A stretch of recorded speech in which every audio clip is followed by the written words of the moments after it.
there is this custom that I'm not even sure if only Filipinos do it, because I've seen it also in Australia. There is a custom of people giving donation money to a priest, but they will do it secretly. Yung pagbibigay, I will demonstrate it to you, okay?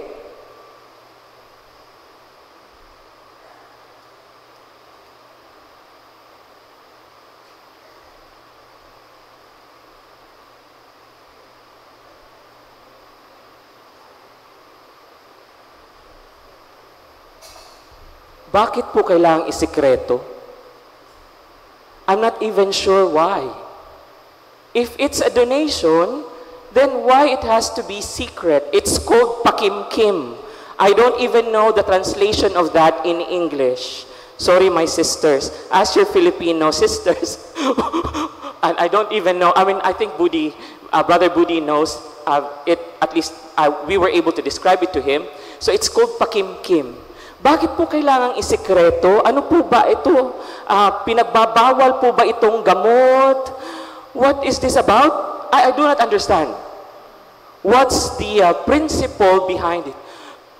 By now, some of you might be even scandalized or even at least surprised. Si Father, binanggit niya yan. Hindi dapat pinag-uusapan yung mga ganyan kasi sikreto nga, di ba? Pakimkim. Now, no. I want to understand.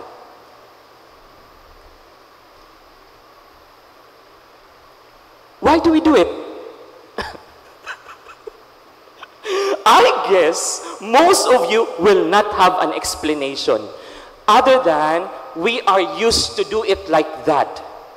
Our mothers, we've seen them doing that. Our parents do that. And so we only just follow. Why I want to ask that question? Because if it's a donation, then it's understandable, isn't it? Like priests and religious people only live by donations. So what's the big deal? I think I know what's happening. You don't want other people to see what your right hand, you don't want your left hand to see what your right hand is doing.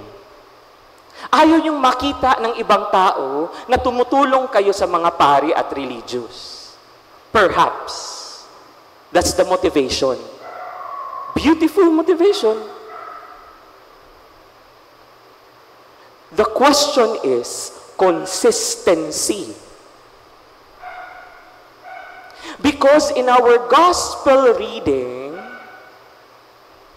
we did not hear Jesus saying, if you meet a priest, an elder in the temple, put the donation in a small envelope, roll it so tiny, and do not let other people see it. Wala pong ganong prescription. General ang prescription. Kapag tumulong ka upang magantimpalaan ka ng Ama, kailangan hindi malaman ng iba. Regardless whether you help a priest or religious or an ordinary poor person. Bakit hindi nakakatanggap ang mga mahihirap ng mga pakimkim?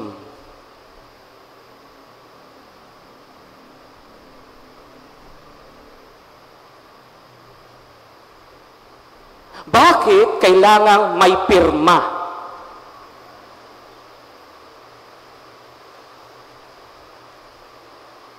See? Consistency. And what's so sad about this is we treat the priests and the religious differently, and then the poor people differently. Now, probably that is because you are hoping that by doing that, They would be able to say prayers for you, right? I've heard several times sa pag nagbibigay, naku, marami pong salamat. Father, just pray for me ha, kasi ganito. Hindi pala bigay. May hinihintay palang bayad. That's fine. That's fine. That's okay. Kung hindi kusang ibinigay na walang bayad kasi may kapalit pala na prayer, that's fine.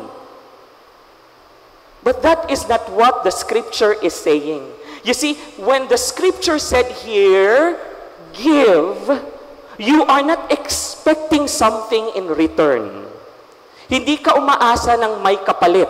Kung may kapalit na dasal, parang trabaho yun, transactional. Yung transaction, hindi yun genuine giving the way the scripture described it. And that's fine. We do that all the time anyway. No? Gagawin namin to, pero gagawin mo yan. That's fine. There is no evil in that. But we just need to be clear. Kasi kung transaction, mas lalong I don't understand the secrecy thing. Bakit mo itatago? Naniningil ka ng panalangin eh.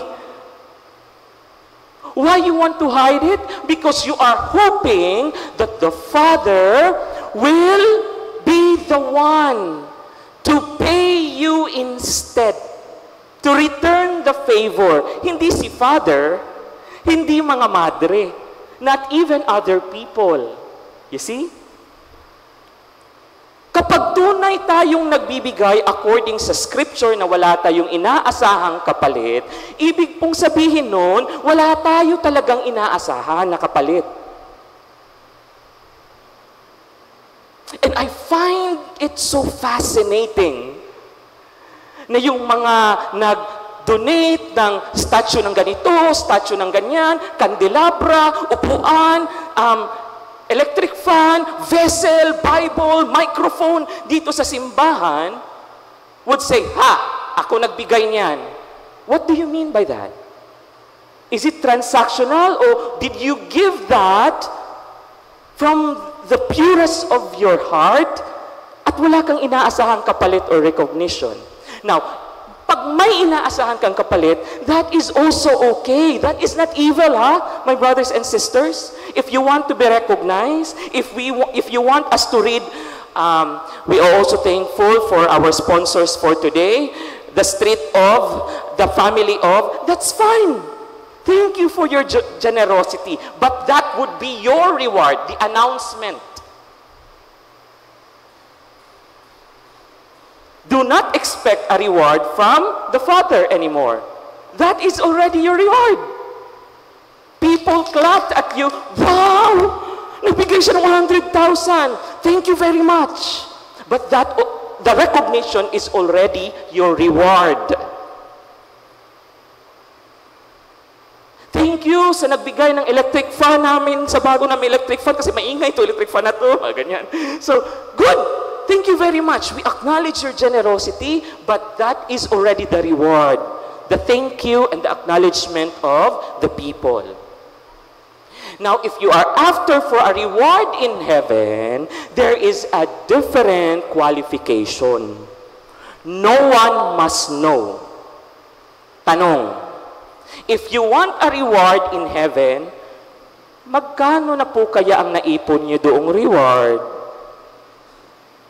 Kung every time that you give, time, treasure, talent are always recognized.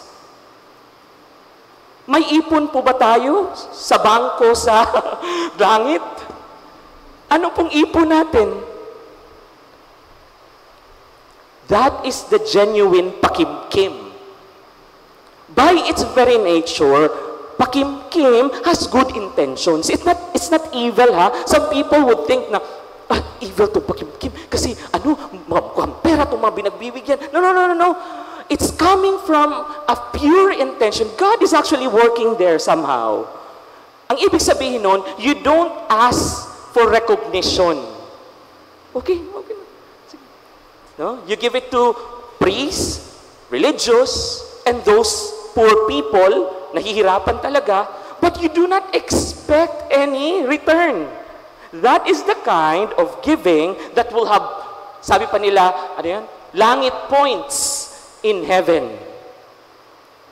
So how much heaven points, langit points do you have in heaven now?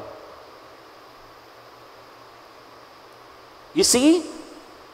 Do you imagine that the rich in the kingdom of God are the priests and religious? Not necessarily.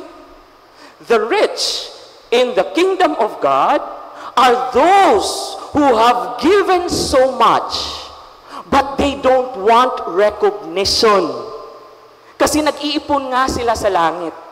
Magbibigay ako sa mahirap na to, kahit na ipakimkim ko pa, ito ay plus points ko sa langit. Ayokong may ibang makaalam. Magbibigay ako sa simbahan. Ito yung ipapa-announce ko. Ito yung, for example, 10,000 yung ipapa-announce ko. Okay lang. Pero, para at kahit paano malaman ng mga tao, nagbibigay din ako kasi baka, anuhin naman ako, i-bash. O, ganun. Pero itong 100,000 na ito, hindi ko to ipapasabi. Secret lang namin to ni Father. Because I want this to be my plus points in heaven. Magsiserve lang ako talaga sa simbahan, ayokong inire-recognize para may plus points ako sa langit. And the more we do that, my brothers and sisters, the more we increase our riches in heaven. In the kingdom of God, it's reversed. Those whom we see who are rich now will be poor. And those we think who are poor, na halos wala nang halos maibigay, and yet they continue to give, are the rich in heaven. Amen. Let us all